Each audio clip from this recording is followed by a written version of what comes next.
What's up, everyone? Justin here, back with another new countdown. My top. First off, I want to start with saying I'm a huge fucking fan of all these guys, all these directors, movie directors. Mostly they did horror. They did some other genres, but mostly they're known for horror icons. These horror directors. These are my top 5 favorite horror directors, in my opinion. And I'm going to give you their top 5 movies that I think are their best and my favorite movies that they directed and did. Another thing, if you didn't know about me, I love horror. I fucking love horror movies ever since I was got hooked on them at like 4 years old when I first saw Freddy Krueger in Nightmare on Elm Street at 4 fucking years old. Shouldn't have been seeing him or that movie. I saw Nightmare on Elm Street. I think it's 3 or 4. Might have been 5, and there were even, I got to see a naked breasts in it. And I shouldn't have been seeing that as a kid. And it gave me nightmares, but it also was good. Because I believe it made me a fucking huge horror fan. A super fan of horror. Now, I'm not, like, insane, and you're not insane if you do this, but I don't watch horror movies every day. I'm not that crazy about them to watch every day. I love them. It's my favorite type of movies and genre, but I'm not going to watch one every day. I got other things to do. So anyways, I also love comedy movies and comedies. And I also love action. But horror is my favorite by far. So these are my top 5 favorite horror directors and their top 5 movies, in my opinion. So their movies, I'm saying, in my opinion, because these top 5 of their movies I'm going to give you are my favorites that they've done. Number 5, out of the top 5 horror directors, number 5 is Rob Zombie. The guy has directed some really good horror. And some might not like how he directed and not like his horror movies. Well, I did. Except for one of them I did not enjoy. Number 5.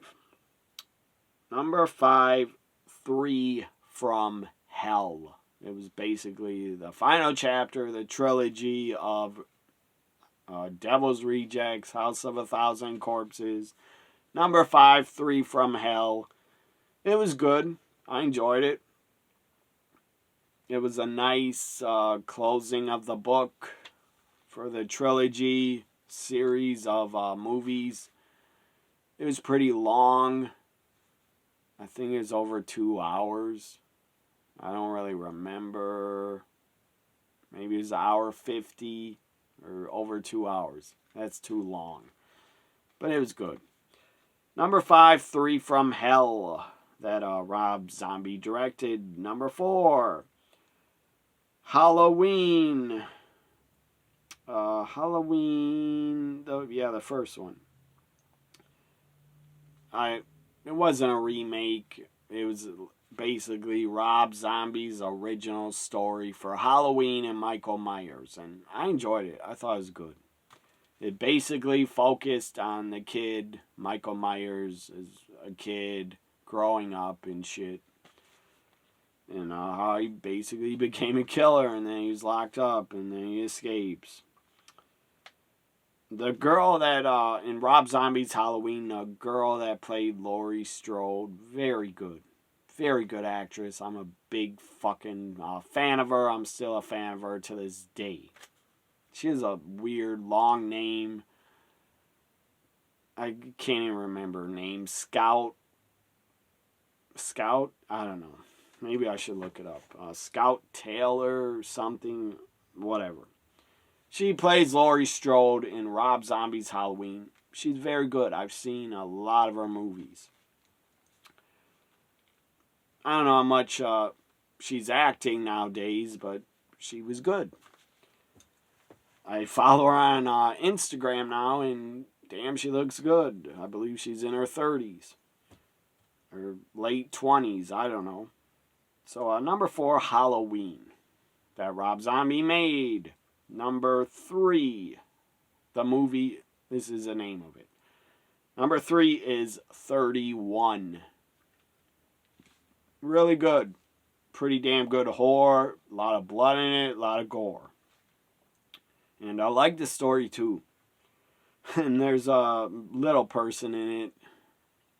I don't know why they little people just make me laugh and make me smile. I just thought it was hilarious that a little person was in a role. That was hilarious and funny as hell. Poor little people hardly get any movie roles anymore. So number 2, again number 3 from Rob Zombie's 31. I think he actually made it on Shudder for Shudder, an original Shudder movie, but I'm not sure about that. Maybe he made it for someone else and Shudder just bought it. I don't know. Or he sold it to Shudder. Who knows? Shudder, by the way, a great horror service. I don't currently have them, but I did before, and they're good. So number 2, Halloween 2. Rob Zombie's Halloween 2. I thought it was better than his first Halloween. I love this movie. Halloween 2 from Rob Zombie. I fucking love it.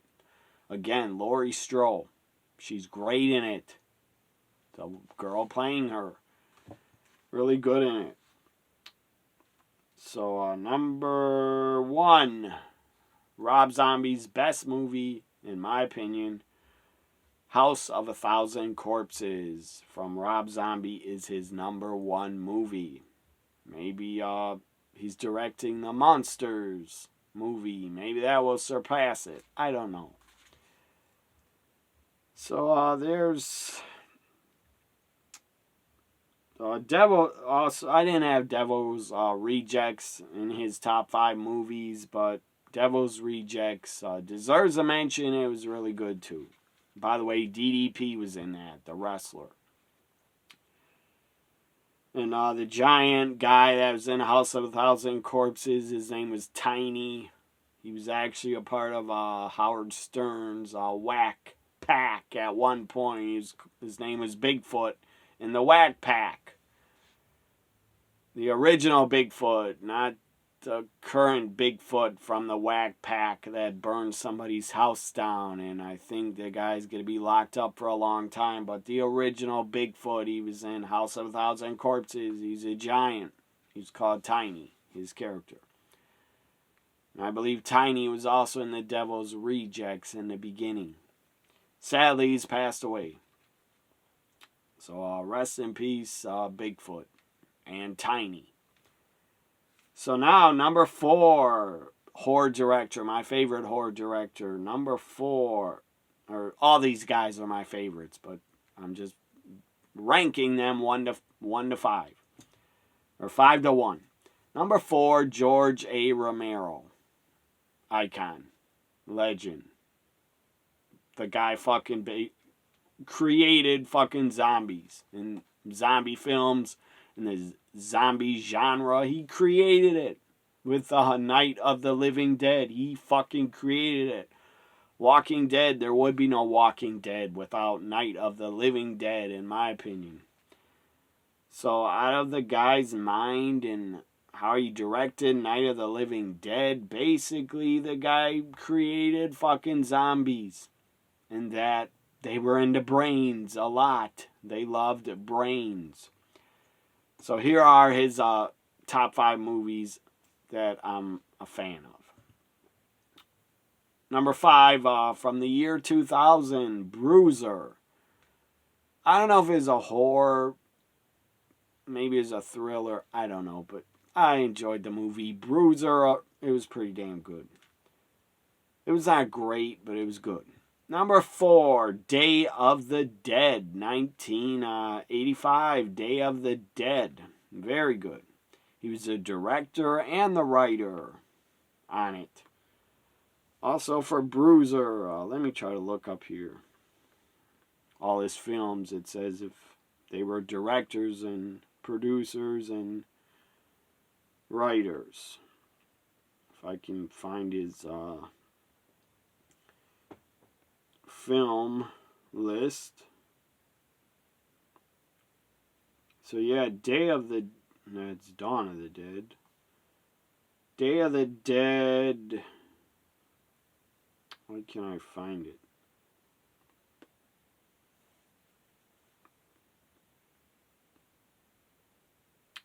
Dawn of the Dead is another one he did. Day of the Dead is 1985. He was a director and a writer on it. Number 4, Day of the Dead, 1985. Really fucking good. Number 3, Creep Show, 1981. He was the director on Creep Show and an editor. So Creep Show, the first Creep Show. There was a Creep Show 2.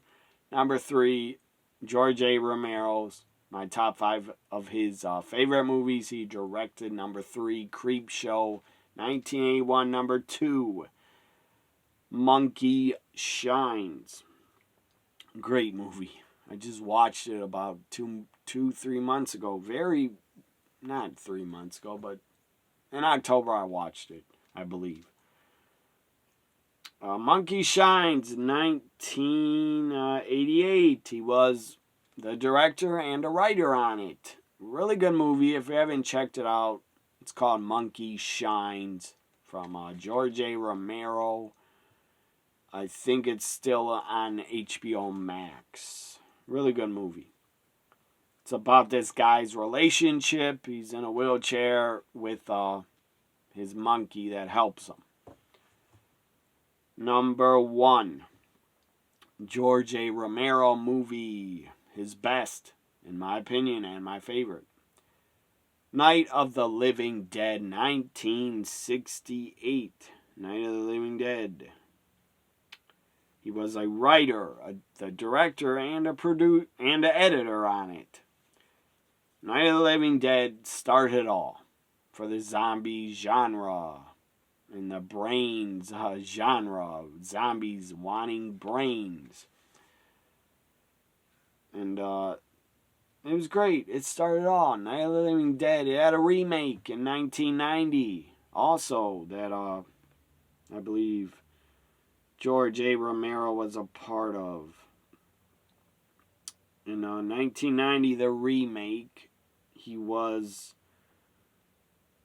a writer and a executive producer on. But number 1, his best movie, Night of the Living Dead from 1968. Again, it started it all. It started a whole genre in horror with zombies. Yeah, Night of the Living Dead. I mean, Day of the Dead he did. Dawn of the Dead. The Walking Dead series. Return of the Living Dead. All those movies. Every zombie film, TV show has George A. Romero to thank. He started it all. Now my number 3 favorite horror director. Toby Hooper. Again, icon in horror. Legend. Sadly, he's passed away. Sadly, George A. Romero passed away too. And Wes Craven. All these guys are gone. Except Rob Zombie and my number 1 favorite horror director. But here's number 3. Toby Hooper.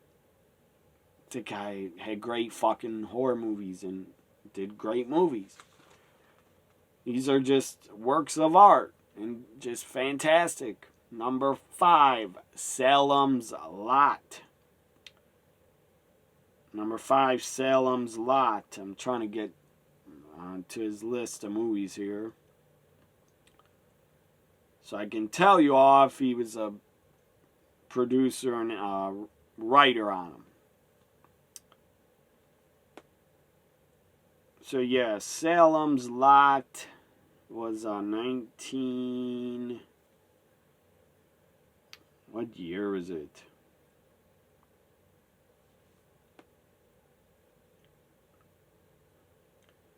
Salem's Lot, by the way, was made for TV movie. I can't find it.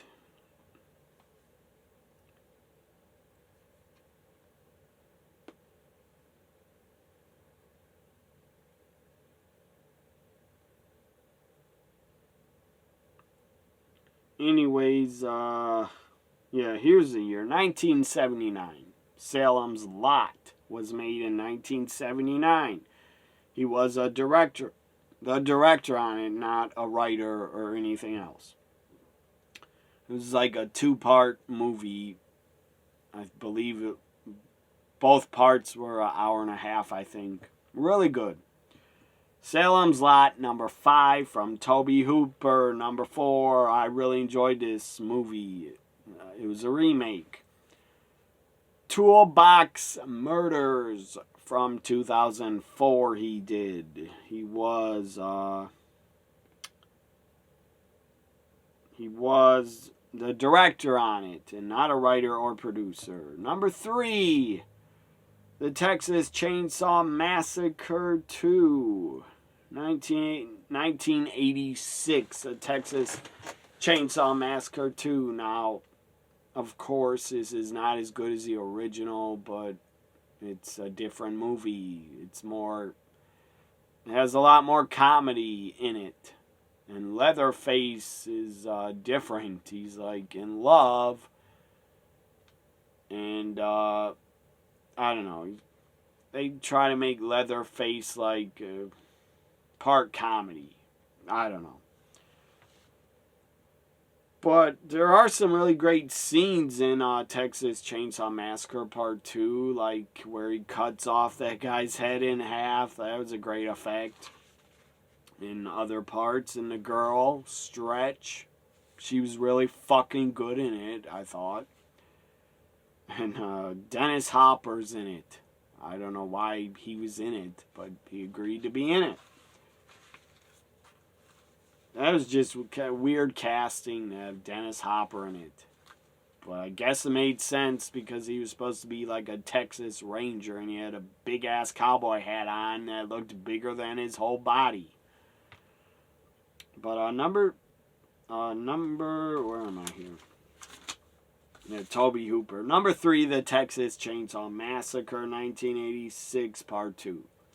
Number 2, The Funhouse, 1981. I fucking love this movie. I love The Funhouse. It was so good. Funhouse was damn good. Why can't I find information about it? Yeah, The Funhouse, he was the director, and that's it. My number 2 Toby Hooper movie, The Funhouse, 1981. If you haven't watched it or seen it, watch it. It's a really, really cool, really good, well done movie. Really fun horror movie to watch. Not too scary or violent at all. Number 1. I think you can guess what I'm going to say of what Toby Hooper's number 1 movie is. My favorite movie of his. The original Texas Chainsaw Massacre, 1974. He was a director, a writer, and a producer on it. The sad thing is he had to sell away a whole bunch of the movie. Might have sold it all away. I don't know if he made anything off it. But they had to sell it all away because they couldn't put it out or something. I don't know. They needed funds. I apologize. Stupid book fell and hit the camera. So yeah, So I watched many documentaries about the original Texas Chainsaw Massacre. They either ran out of funds for the movie, needed more money, or they couldn't get it distributed to be in movie theaters. So they needed help, and they got ripped the fuck off, basically, and sold away the whole movie and all their rights as the owners of the movie. I don't know if Toby Hooper made much, but the cast didn't make hardly anything. Very sad. The cast of the original Texas Chainsaw Massacre, they thought they had points, like in the film, points in the movie to get paid a lot if it did well at the box office, and they found out they didn't. I don't know how much Marilyn Chambers, Sally, got paid, but I hope she made good money. Sadly, she's passed away. I hope she lived good. I know some of the guys in the movie didn't get paid jack shit hardly. And my God, it barely costed anything to make. I think under $1 million. I don't remember the number, but it was very low for them. For how much Texas Chainsaw Massacre costed, it was low. And I think it made over $100 million at the box office, I think. And to this day, it's probably still makes a lot of money from DVD sales or Blu-ray sales. Or whatever streaming service it gets put on, they probably got to pay up. To who, I don't know. Hopefully Toby Hooper's family gets the money because he's gone. So his number one best movie, my favorite Toby Hooper movie, number one, the Texas Chainsaw Massacre from 1974. It's fucking iconic. Here are some mentions of some of his other movies he did that were good. Poltergeist, 1982. Also, Eaten Alive from 1976. By the way, young Freddy Krueger's in it. Robert Englund is actually in it. And it's pretty funny to see him without the Freddy makeup on. Eaten Alive's a pretty good movie. The story, there's not much of a story, but who cares? I thought it was enjoyable.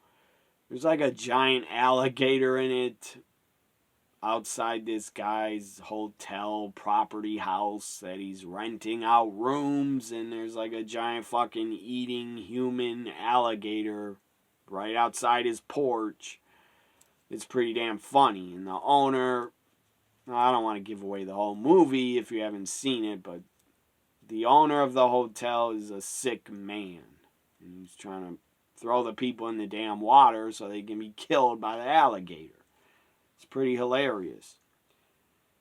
Yeah, and Robert Englund is in a scene with he's in a scene with his girlfriend or some woman he came to the hotel with, maybe to get laid, I don't know, but my God, what I remember about that movie and that woman with Robert Englund, holy fuck, she had great breasts.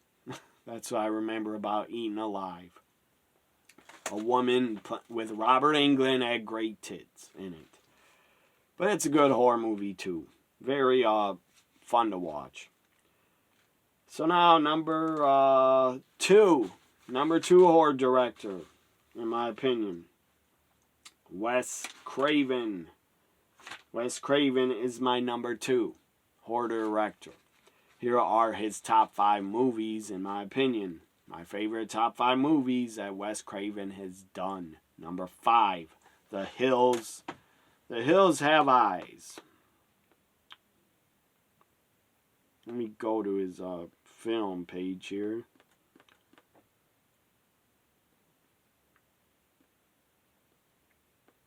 The Hills Have Eyes. 1977, The Hills Have Eyes.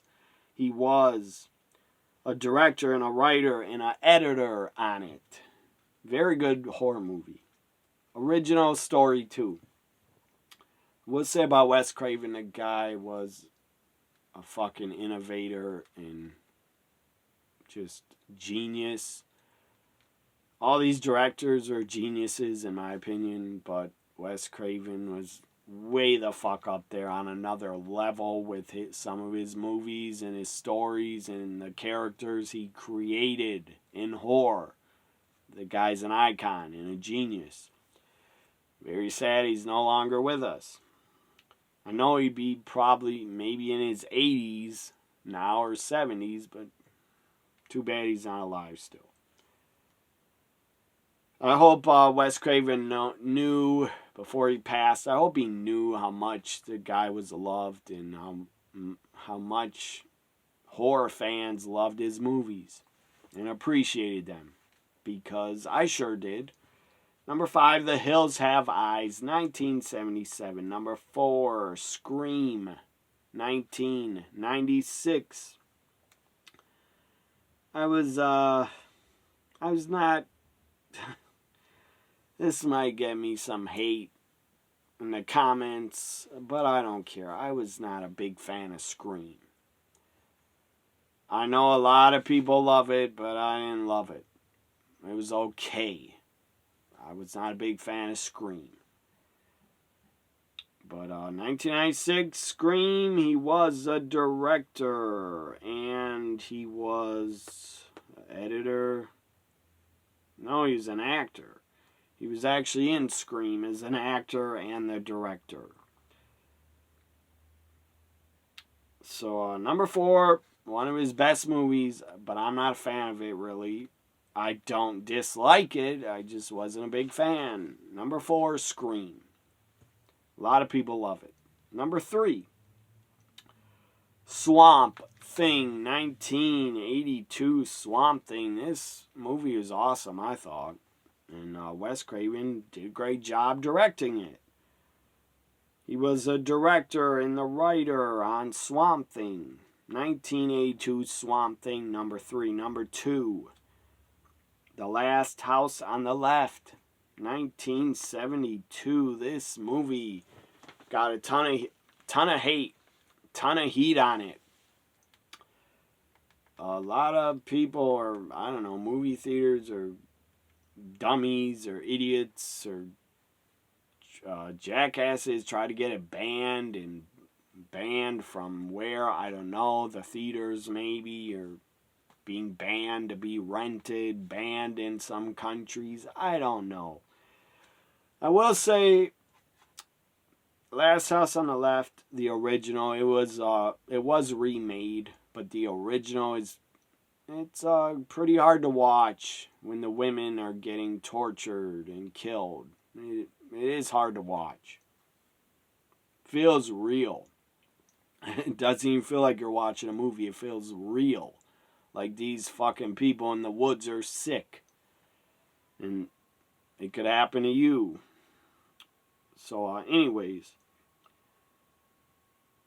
It's not just hard to watch, but it's disturbing. I haven't watched The Last House on the Left in like over 10 years. It's, to me, it's just pretty damn disturbing.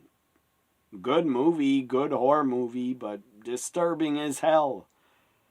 But that's his number 2 movie, in my opinion. Last House on the Left, 1972.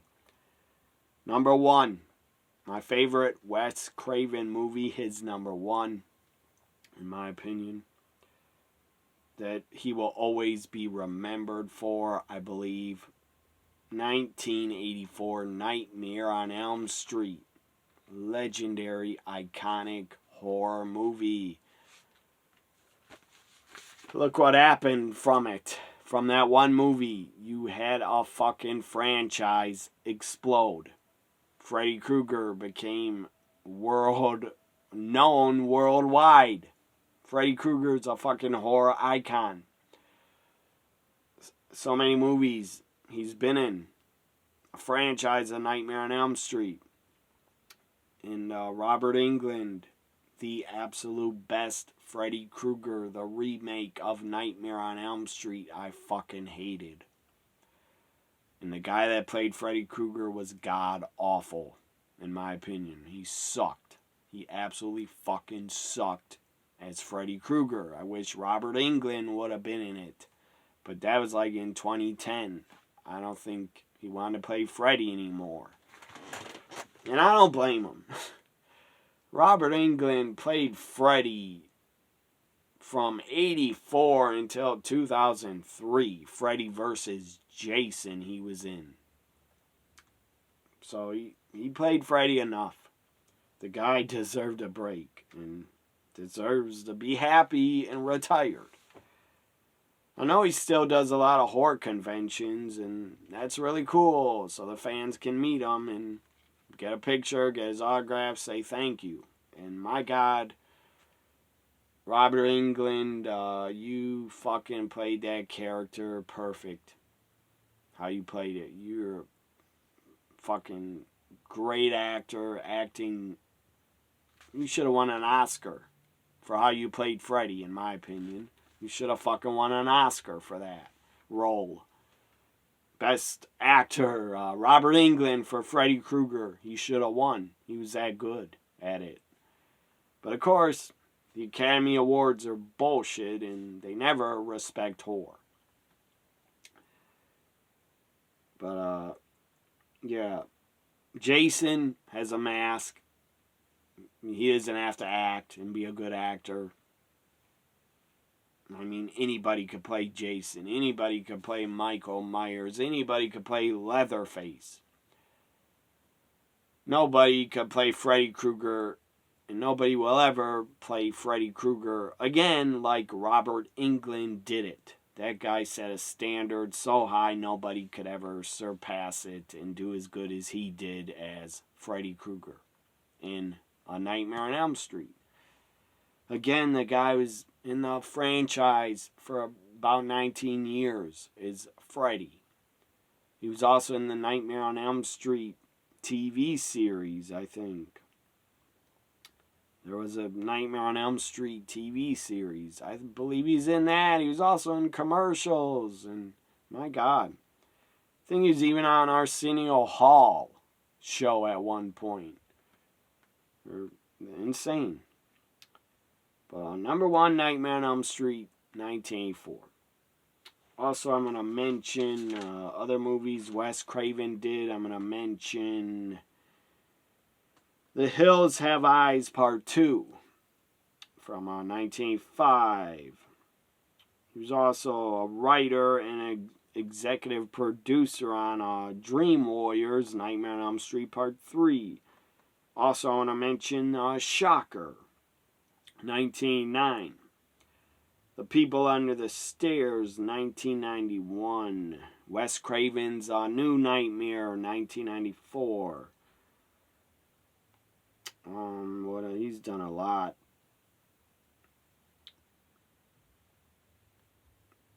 He's done a ton of great movies. Wes Craven, great director, my number 2 favorite horror director. My number 1 favorite horror director is John Carpenter. John Carpenter. What a fucking director. What a ton of great movies he did. And one of them that's part of my top 5 of his movies. I don't know if it's really horror. I guess you could say it was, but it's on my list anyway. It's on my top 5 anyway. John Carpenter, my top 5 favorite movies he did. Number 5, Escape from New York, 1981. By the way, if you didn't know, the wrestler in it inside a ring, it was the wrestler Ox Baker. For you wrestling fans out there, Ox Baker he was a wrestler, I believe, in the 70s and 80s. Maybe even late 60s. He had a great look. He was bald, big, tall dude, looked tough. And had a great look. And that was cool that John Carpenter casted a wrestler to be in Escape from New York in 1981. Really good movie. Ahead of its time, by the way. It was like, I think it was in the future part of the movie, or was supposed to be the future, I believe. Number 4, The Thing, 1982. The Thing. By the way, Escape from New York. He was a director, a writer, and a composer on it. Number 4, The Thing. He was just the director.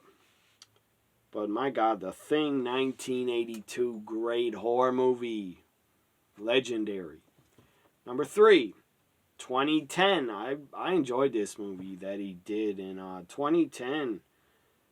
His last movie as a director. It was called The Ward. The Ward. I enjoyed it. Bunch of crazy chicks in a ward hospital. And I enjoyed it. Or some of them were crazy, some were not. But I fucking enjoyed it. 2010, The Ward. He was the director on it only. Number 2, one of my favorite movies of all time. I would put it up there in my top 10 favorite movies of all time. Number 2, They Live, 1988. They Live. My God, he was the director and a writer and a composer on it. It had crazy music too. They Live had really good music. Holy fuck, They Live. What can you say about it? It was great. It was fucking awesome, and I loved it that he got Roddy Piper to star in it. To tell Hollywood, fuck you, and fuck this stereotype that wrestlers can't draw at the movies and wrestlers can't act. Obviously they can. They fucking act every week on TV live. But back in the 80s, nobody barely was putting wrestlers in movies except John Carpenter. And basically, that's it. Before Hulk Hogan was in No Holds Barred. And Hogan wasn't a great actor, but he wasn't bad. But Roddy Piper was in movies before Hogan. And my God, he's a way better actor and way more famous in movies and in way more many movies. Roddy Piper probably did about 50 to, I would say, I believe, well over 30 movies. Maybe more. I don't know how many he did, but he did a lot. And my God, Roddy Piper was so good in They Live. So good. The fight scene with him and his friend. The guy turned on him because he kept saying, put on the goddamn glasses. I look at them. I want you to see these people, what they look like. What a original, great fucking story to come up with. Also, that put on these sunglasses and you can see the people, which people are fucking aliens and which are not, or which are human and which are not. Original fucking, so original, the story and the concept. So Roddy Piper's trying to get his friend to put on the glasses. He won't. He's like, get the fuck away from me. You're crazy. Don't touch me. And then they start a brawl and a fucking epic fight scene. One of the best ever in movie history. And They Live. They are fighting in an alley. And it goes on forever, the fight scene. It doesn't... when you think it's going to stop and be over, it's not. It's glorious. Number 2, They Live. I love that movie. 1988, number 1. My favorite John Carpenter movie. Best movie he did, in my opinion. Number 1, Halloween. 1978 Halloween. My God. The music. He was a composer, came up with the music on the piano. Epic. That music is legendary. That music will always be just forever played during Halloween season on the piano. And my God, it's epic. So he came up with the music for Halloween. That enough makes him a genius for coming up with that. It's so good in the movie. The music, it just fits perfectly. He was a composer on Halloween. He was a writer and the director. Great movie. Just iconic horror movie. Jamie Lee Curtis was great in it. And basically it started the, not the genre, but it started the thing where you're getting a look, in the movie you're getting the look from the killer's eyes coming at you and stuff like that. But they did that before Halloween. I believe they had the killer's view basically through his eyes in Black Christmas. They had that started already. But Halloween, 1978, so good, so legendary. Now I'm going to mention some of his other movies that were good. And he did a lot of movies. He directed a lot. Assault on Precinct 13 was really good. 1976. The Fog. 1980. Escape from New York. That was already on my list. It was number 5. Escape from L.A. Escape from L.A. 1996. Really good. Big Trouble in Little China. 1986. Really good. He was a producer on and composer on Halloween 3 season of the Witch. And what a fucking catchy theme song that had. Happy, happy Halloween, Halloween, Halloween. Here are some of his other movies that deserve to be mentioned. Village of the Damned. He did a lot. Some of these I have not even seen. I should probably check them out. Ghost of Mars, never saw it. Vampires, never saw it. 1998, Vampires, Ghost of Mars, 2001. Anyways, hope you enjoyed this top 5 horror directors countdown. I love all these directors. Love all their movies I mentioned. All the top 5s. Those are some of my favorite movies of all time. These top 5s. Some of my favorite horror movies for sure that I will always watch. Hope you enjoyed this horror director top 5 countdown. Like, comment, share, subscribe. Leave in the comments who are some of your favorite horror directors. I would like to know. And what are some of their favorite movies of yours? Bye for now.